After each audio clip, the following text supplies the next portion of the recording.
Hey, what's going on, guys? I'm going to tell you how I traveled all the way across America living in my car.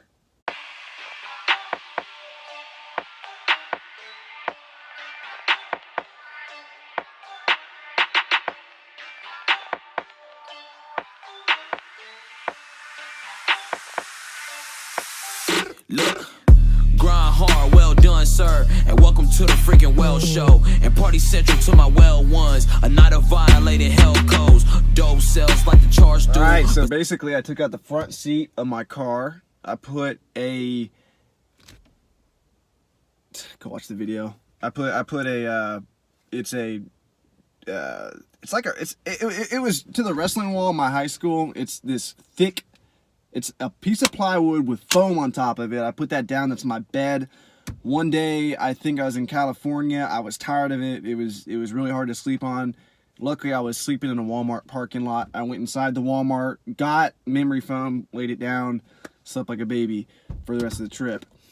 Wasn't hot, sticky in the car now. I'm actually kind of sweating. It was never this sticky. It's very sticky in the South. Out west, it's very dry. My boxes, when I was using my boxes, which I'm about to get into in a second, they actually, in Arizona, they were like brittle. Like I couldn't move them the way they're like very soft now. Like in Tennessee, it's so humid here that one time I was in the woods trying to start a fire with cardboard, just straight up cardboard, and I couldn't because it's so thick in the air here that it sticks. All the water just sticks to everything, so it was so oversaturated with water. Anyway, what I did to make money on this trip, I pre-ordered a bunch of these boxes because I knew I'd be shipping a lot of stuff to Amazon. So what I would do is I would go into thrift stores with the little scanner. And the whole reason for the scanner is just to send the ISBN number from the scanner to the phone. And what I would do is I would go in and I would scan every single book in these thrift stores. Now I had an app. I use the app ScoutIQ. I used to use FBA scan, but basically I ended up meeting the dude who made ScoutIQ, and he's a super cool dude, Caleb Roth. And he's a really good guy, and he made an app like FBA scan. So what FBA scan is, FBA scan, all these third-party apps, they have access to the lowest 20 prices on Amazon. So what the app does is it takes the ISBN, looks it up on Amazon, and then it compares the lowest Amazon price. So let's say the lowest Amazon price is $10 to the price you're buying it for. Let's say you're buying it for $1. So we're at $9 profit minus the FBA cost. FBA cost, or the cost that Amazon is charging. FBA stands for fulfillment by Amazon. So they pack it up. They pack it up in cardboard for you. Once you ship it in their factory, they'll ship it to the customer. They'll put it in the cardboard. They'll pack it. So they're doing the packaging, handling, and shipping. And that's what you're paying them for. So it subtracts $10 minus the $1 for the buy cost. Let's say it's $6 for them to do all the packaging and handling. So you're left with $6 or $3 profit. So $3 profit after all is said and done.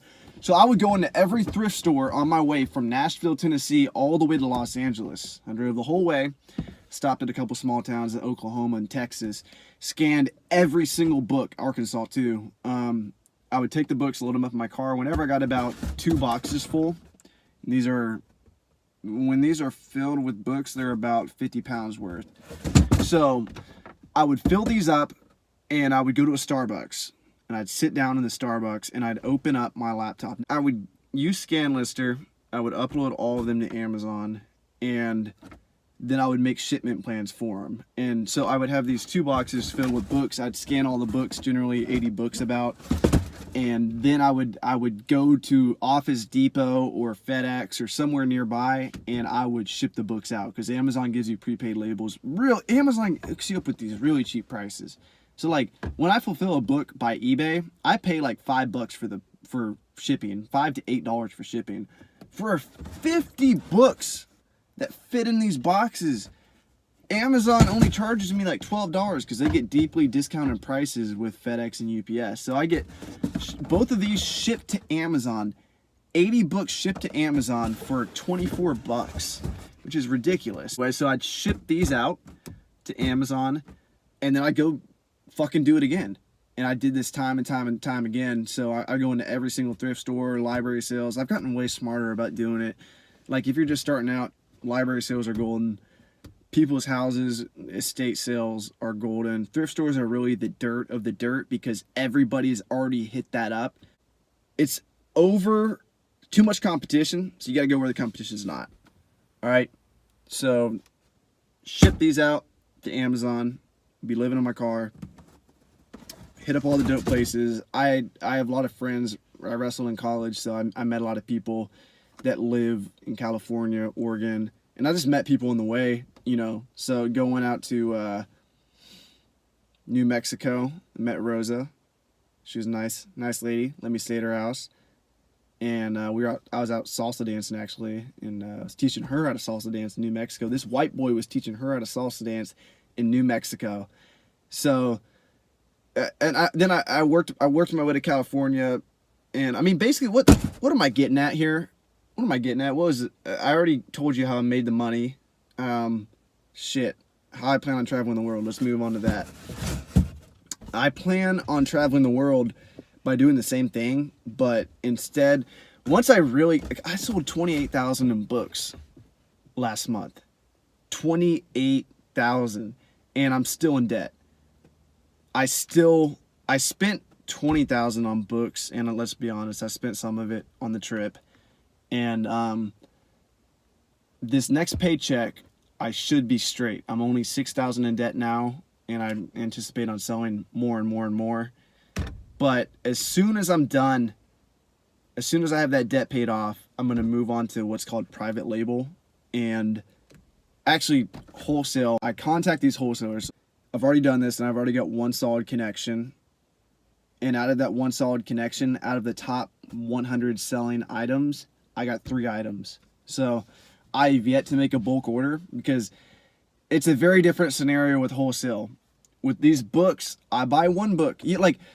Books are such a great opportunity to get started. You buy a $1 book and you can sell it for $100. Like literally, like I'm not joking. Like that's not average, but like you run into that a lot more often than you think you will.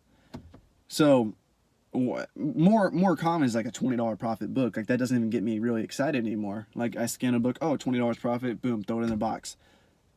With wholesale, it's a completely different game. You spend $40 to make 20. You spend $40 to make 5. You spend $40 to make 10. I'm gonna order 100 of these $40 batteries. What is that? $4,000, still a lot. $4,000, and I'm making around 15 profit on these, $600 profit. So I'm spending $4,000 to make $600 profit. Why would I do that? Why would I do that? I'm doing it because it's much more passive on my end. I'm literally sending 100 of these directly from the distribution center to Amazon. I don't touch them. And they're gonna get in the Amazon factory. Amazon's gonna process them, label them, sell them. I didn't have to go in a thrift store and scan every single battery. Now that's why this is better. So once I start getting more money than I have time, I'm gonna throw that money into wholesale products. Now wholesale, in my opinion, my gut's telling me this, wholesale is better than, it's like why not do more online arbitrage, which is where you buy books low and sell them high. The reason being is there's lots of products out there that have a much quicker turnover than books. Books take a long time to turn over, especially textbooks.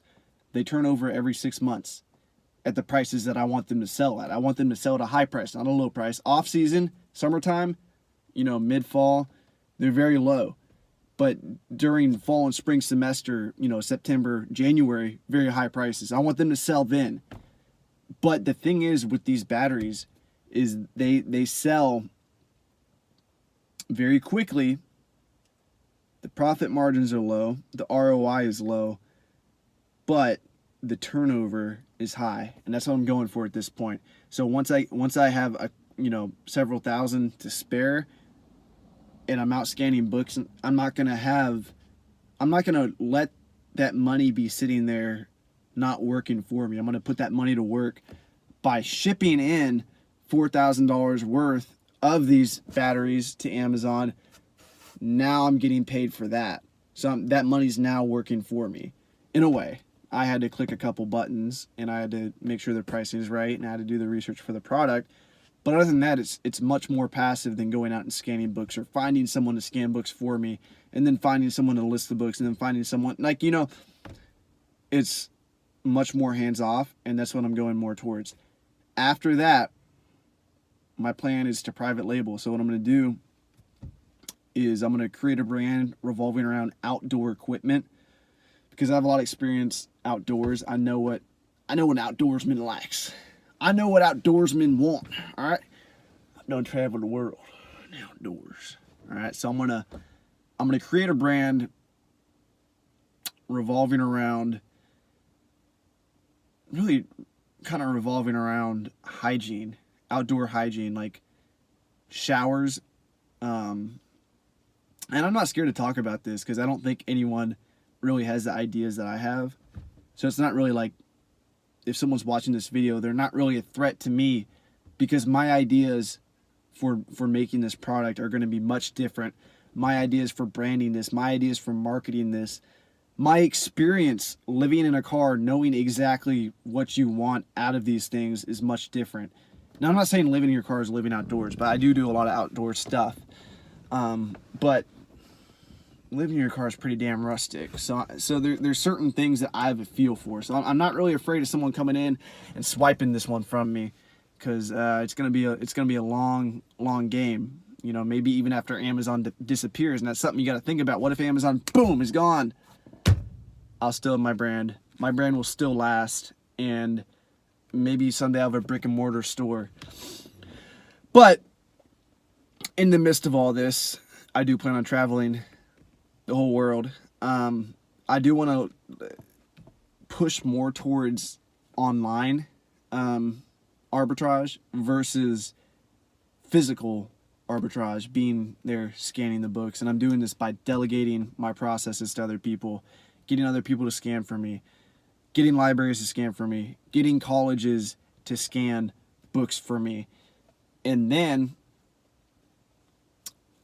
for what I'm going to be doing, because I'm not going to sit there and do nothing, I'm going to go on my laptop and do online arbitrage. So I'm going to buy textbooks, ship them to a distribution center, get the distribution center, or not distribution center, what's it called? Is it called a distribution center? Prepping facility. Get a prepping facility to prep these books for me, ship them to Amazon, and then what I'm going to be doing, that's all I'm going to be doing all day, is purchasing these books, getting them shipped there. They'll prep them for me. They'll put them in. And it's a matter of what do I want to delegate and what is not worth delegating. So I might delegate pricing. I might delegate the online arbitrage research. I might delegate the purchasing.